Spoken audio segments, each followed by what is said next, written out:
A hidden world of childhood pain. When we were playing hide and seek, he used to follow me to where I was hiding, and that's where it all started. A huge increase in reports of children sexually assaulting other children, even in the classroom. And I felt him come close to me, and we had skirts on, our school uniform, and he put his hand up my skirt. Tonight, they tell us what happened in their own words. I went to the loo to, check on my hair, and then he just came in behind me and locked the door. How some adults failed to protect them. They never really took it that seriously. They'd just kind of roll their eyes and be like, oh, what now? And how even reports of sexual violence by primary school children are increasing. She burst into tears. She said, I just want him to stop hurting me.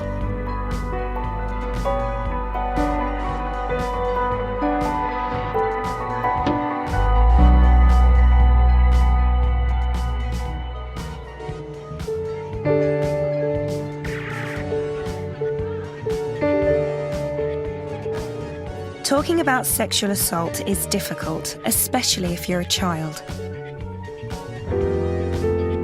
Panorama has spent months listening to children and parents brave enough to share their experiences. We're concealing their identities to protect them and using animation to help tell their stories.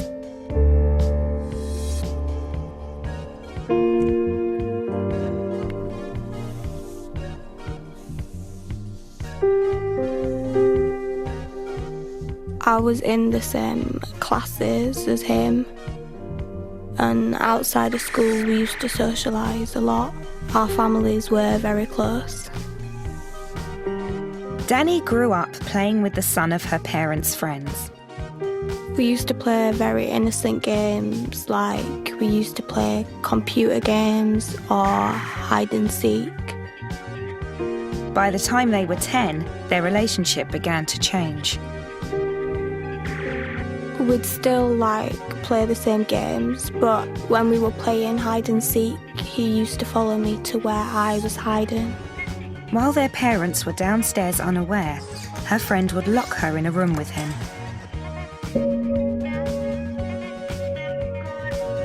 When it started off with just kissing, I felt it was wrong because I saw him more as a brother. It made me feel so disgusting and uncomfortable in my body. Danny didn't tell anyone what was happening. She was ashamed and didn't want to ruin the relationship between her parents and their friends. He would first touch me when I was still clothed, and then he would go under the clothes until it progressed into him forcing me to do stuff to him.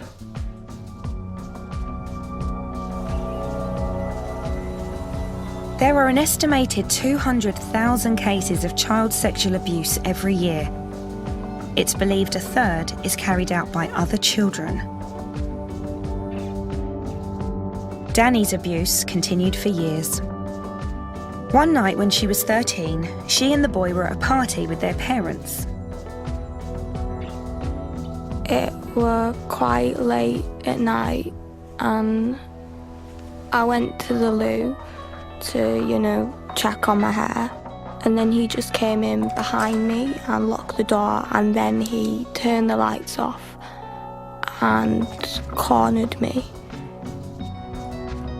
And then he just started undressing me, and I kept pushing him away, but nothing ever stopped him from doing anything. And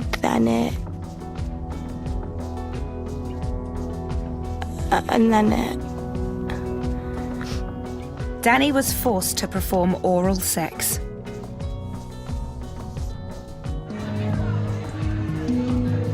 Reports of children sexually assaulting other children are rising. It is increasingly becoming a really significant problem and a significant challenge. We are seeing an increasing number of reports We are seeing significant examples of harmful sexual behaviour and the lives of young people blighted and traumatically affected by sexual abuse. We asked all police forces in the UK for their figures on child sexual abuse. 38 across England and Wales responded.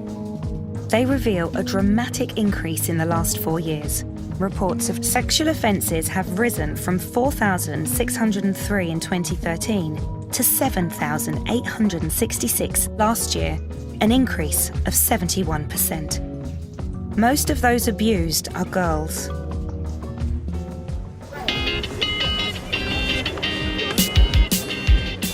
Young people are increasingly living their lives on social media, never far from their smartphones.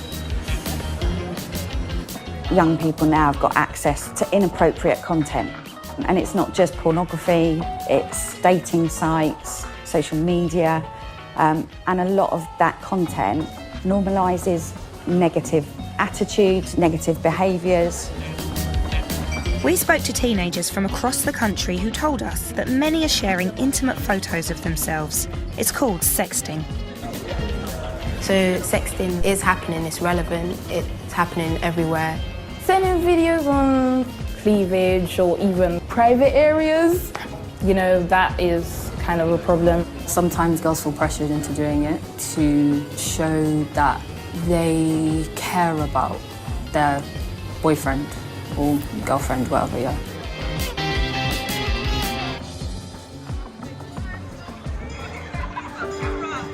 It's illegal to send or possess explicit images of an under 18-year-old. But teachers say it's become normal. Before somebody's actually said, I love you, or I really care about you, they've sent a naked picture. And I think that's where things now are very different to how they were in the past and most parents' childhoods.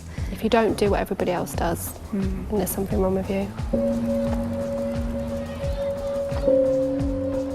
When Emily was 15, a boy in her year started messaging her. It'd just be general talk at the beginning, like, what are you doing, how are you, things like that. Then he wanted photos.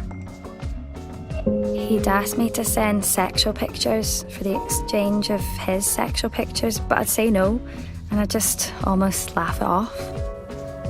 But he wouldn't stop. He'd message me, telling me he's obsessed with me. I'd say things like, you're getting weird now, it's a bit stalkerish, and he'd be like, I know, I can't get you out of my head, and things like that. One day at school during an art lesson, Emily and the boy were at the back of the class. The teacher was busy at the front. The boy had a ruler, and he started poking me, prodding me a number of times in the vagina. And then in the end, I grabbed the ruler off him. I turned around and was talking to friends, and I felt him come close to me. And we had skirts on, our school uniform, and he put his hand up my skirt and put his fingers up inside me.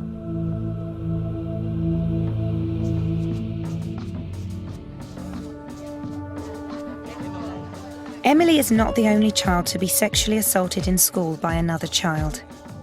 Over the last 4 years, there have been 2,625 reports of sexual offences by children on school premises. 225 of these were rapes.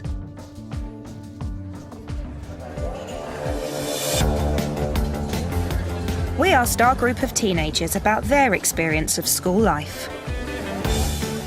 There are a lot of comments made in school, usually directed to girls, their bodies, sexual preferences, the way they look. It's all kind of a joke when it comes to boys. There are one or two boys who take it past the limit sometimes and touching girls when they don't want to be touched and making suggestive remarks constantly.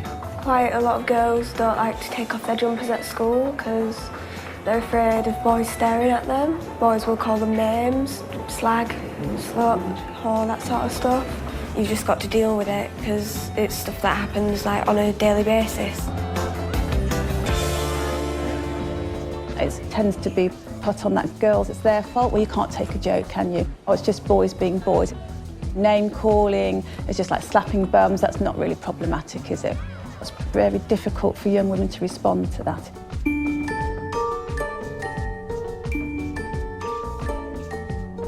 Susan was 14 when she started going out with one of the boys in her class.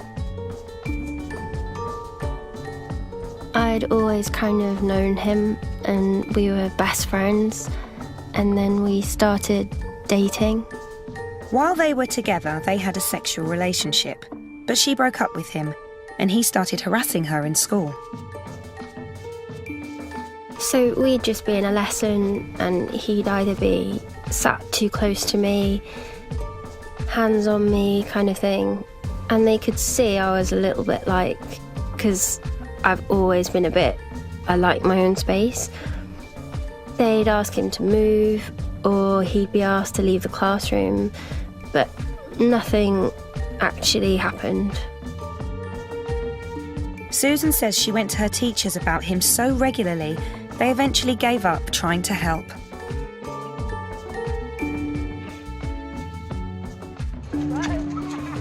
But if problems in the classroom aren't dealt with, they can follow children beyond the school gates. There were times at parties and we'd all get drunk, and this one time I was really drunk and he took advantage of that. Susan was at a party when she ran into her ex. She was 15. He walks past me and he's trying to touch me down below, and I'm just like, what? I'm like, what's going on? And the next thing I know, he's just like dragged me out, and I don't really remember much of that night. But I came away and my clothes weren't on properly. Susan knew she'd had sex, but didn't realise it was rape.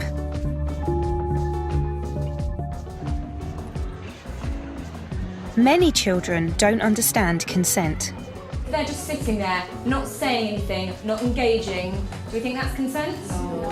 This school in London has invited a charity to talk to its pupils about consent in a range of scenarios. Absolutely. Anyone else? Yeah? If someone's consented, they're going to give a straight response. What do you mean by straight? As in, they're not going to be like, oh, I'm not sure. They're not going to be timid. They've delivered over 100 classes in the last 2 years. You can always turn things around and say, if the girl was like all right in the head, why did she start with that boy? If she didn't feel comfortable.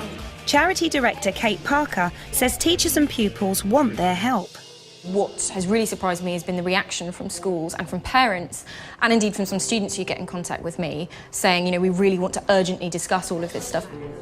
Right, the boy is her boyfriend. Does that change things in any way? Okay, yeah, okay, interesting. Who said yep over here? Why does that change things? Because, like, it depends whether he already have her consent from before. A common view, also held by some adults. Discussing consent and teenage relationships is not part of the curriculum, so schools can decide whether or not to include it. So do they? There's very little work in schools around sexual consent. Young people just don't understand what it actually means. The influences now tend to be around online pornography, how that portrays what sex is about, how to do sex, and often sexual consent is really missing in that. Susan says she was never taught about consent, and it wasn't until she described the night of the party to her teacher that she realised the boy had raped her. It didn't really hit me that that's what it was until I told the teacher. So I didn't think I was telling her anything crazy. I just thought it was a bit wrong. She says her teacher didn't do much to help. She just offered me advice on how I can stay away from him. There was no talk about the police or telling his parents or taking it further. It was only really, oh, block him or stay away from him in lesson. What should a teacher do when a child accuses another child of sexual assault? All schools must follow government guidance called Keeping Children Safe in Education. It tells teachers that if a child alleges sexual assault by an adult, they should report it to the local authority. But when a child is accused of sexual assault, schools are advised to follow their own child protection procedures.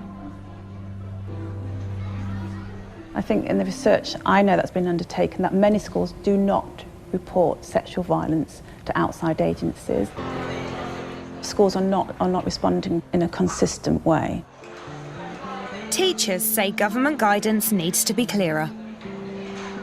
School leaders and schools want to get it right, but they're not always getting the help and support they need. There needs to be some more clarity in terms of the specific procedures that schools must take. The Department for Education told Panorama sexual assault is a crime and any allegation should be reported to the police. Susan, now 16, was looking forward to the end of term. It was a year since she'd been attacked at the party. We were finishing school, so I was really happy. We had all the summer and we had loads of plans. But her ex-boyfriend started hassling her at school. He followed her home and persuaded her to let him in. He kept trying to lift my jumper up and touch my boobs, and I'd take his hands away and I said, "Please, I just want you to leave. I'm sorry, I don't want to annoy you, but I just feel so awkward." He took my trousers off. I was on the sofa and he just forced himself inside of me. I just remember after that just kind of zoning out. This time, Susan called the police and he was arrested. Children spend a lot of time in school. The pressure of seeing your abuser every day can build up. It overtook my life and I just started to become too scared to go to school because I knew he'd be there. After 5 years of abuse by a family friend, seeing him at school just became too much for Danny. There was one day in school where I just completely broke down, and I knew then I just had to tell my mum because I couldn't do it anymore. Her mother came into school and the police were called. The boy was arrested, but he wasn't charged.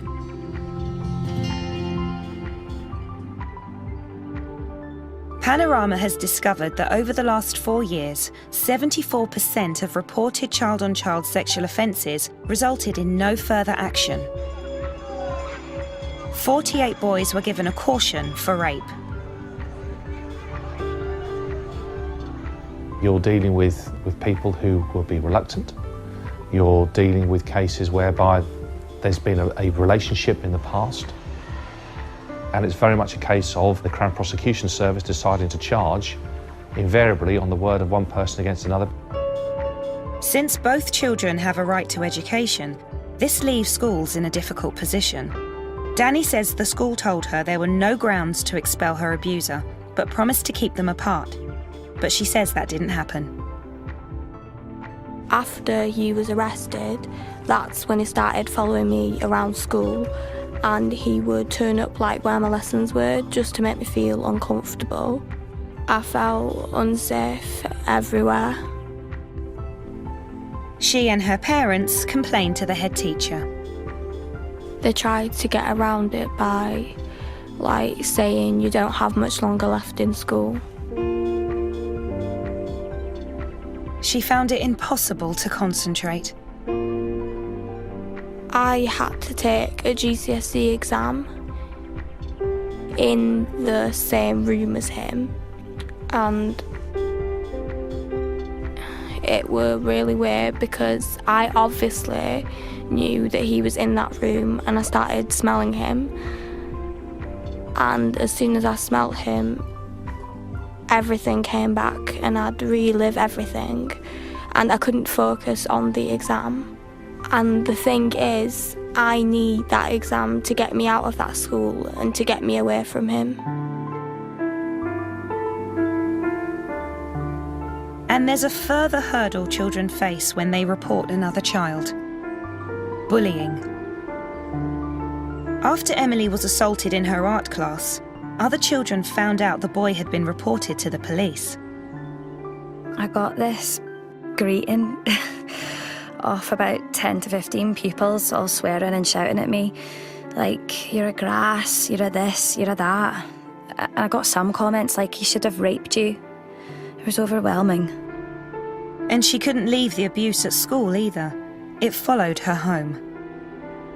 And I got so many, comments. I was tagged in photos. I was called a liar. Things were put up about me. People that I didn't even know would join in. When the boy returned to school, the bullying got worse, and she says her teachers didn't help. The headmaster would say, when he'd isolated me and stopped me from going out at lunch and break times, he'd say, well, maybe this isn't a school for you. You can leave, we suggest you do, and make a fresh start. Susan, who says she was raped twice by her ex-boyfriend, was also bullied. He'd gone round to this party and told everyone I was a liar, and I tried to get him done for rape. It was horrible messages, that I was scum, that I should die. We'd be on the bus and they'd throw things at me or shout things, make comments. It's not even always him, it's his friends. She says it affected her mental health, and she had to build a whole new life. I had actually thought about suicide, and I had self-harmed. I didn't think that there was a way out. I started to make different friends that were older and wouldn't hang around with anyone that I would be socialising in my year with previously.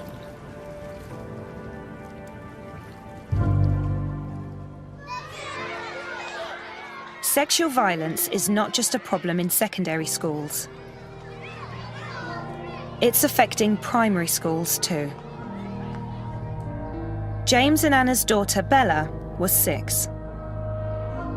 Our daughter had lots of hobbies. So bright, so gregarious.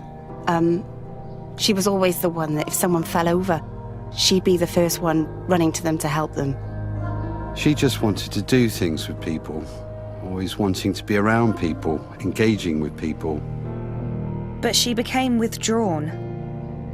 Her parents didn't think much of it at first, but her mother became suspicious one morning when Bella said she needed a meeting in her bedroom with a boy in her class. I turned and I looked at her, and her face was just white. And I said, why do you need a meeting in your bedroom? Have you fallen out? And she shook her head, and her little chin was wobbling. And I said, has something happened, sweetheart? And she burst into tears. She just dissolved in front of me. She said, I just want him to stop hurting me. And then she said, I want them to stop hurting me. Bella told her mother that 2 boys had been assaulting her in the school playground for the last 6 weeks. Bella was subjected to daily digital rape, which means they would use their fingers to rape her anally and vaginally, repeatedly. And she couldn't sit down because they'd hurt her so badly the day before. It hurt too much to sit down, and that's why she was standing up eating her breakfast. Bella's case isn't unique. It's a growing problem. In the last 4 years, the number of sexual offences by children aged 10 and under reported to the police has more than doubled. In 2013, there were 204 sexual offences. Last year, there were 456. It's not uncommon to have to deal with allegations of serious sexual assaults, inappropriate touching, sexual abuse by very young children. But of course, under 10 you can't commit a crime. So that then presents a challenge to itself. The police told Bella's parents the boys were under the age of criminal responsibility and couldn't be charged. They say they had to fight to get the police to make a record of the incident and that no one would help them. You'd expect the police were involved, social services should be involved. From an education perspective, what other agencies get told? We were flying blind. They say they were told off the record by social services, the police and children's charities that if they wanted to protect their daughter, they should move. But they couldn't. We retreated into our home. Our home became our safe place. We'd keep the curtains drawn during the day where these boys could cycle round in front of our house. We'd spend most of our time at the back of the house, curled up on the sofa, reading.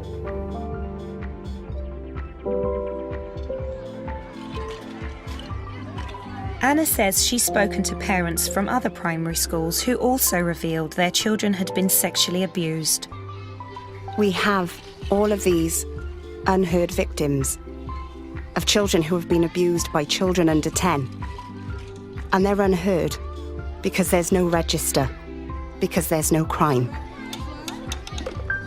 Anna and James are taking legal action because they believe the authorities failed in their duty of care. Panorama has spoken to parents of other children in primary and secondary schools who are also taking legal action. We are dealing unequivocally with the tip of the iceberg.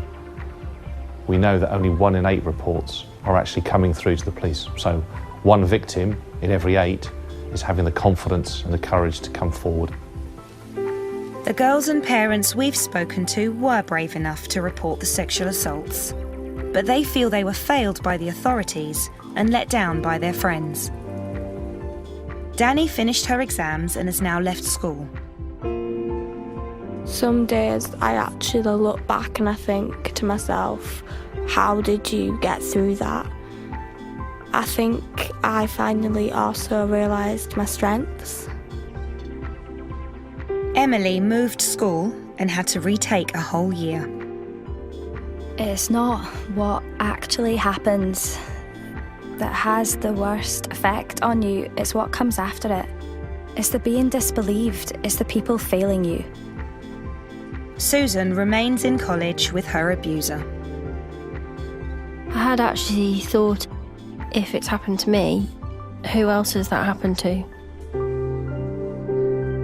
All the people Panorama has spoken to say that if children are to report sexual assault, the authorities must protect them when they do. I couldn't actually believe that we're in the 21st century in Great Britain and we are allowing sexual abuse to continue and for victims to go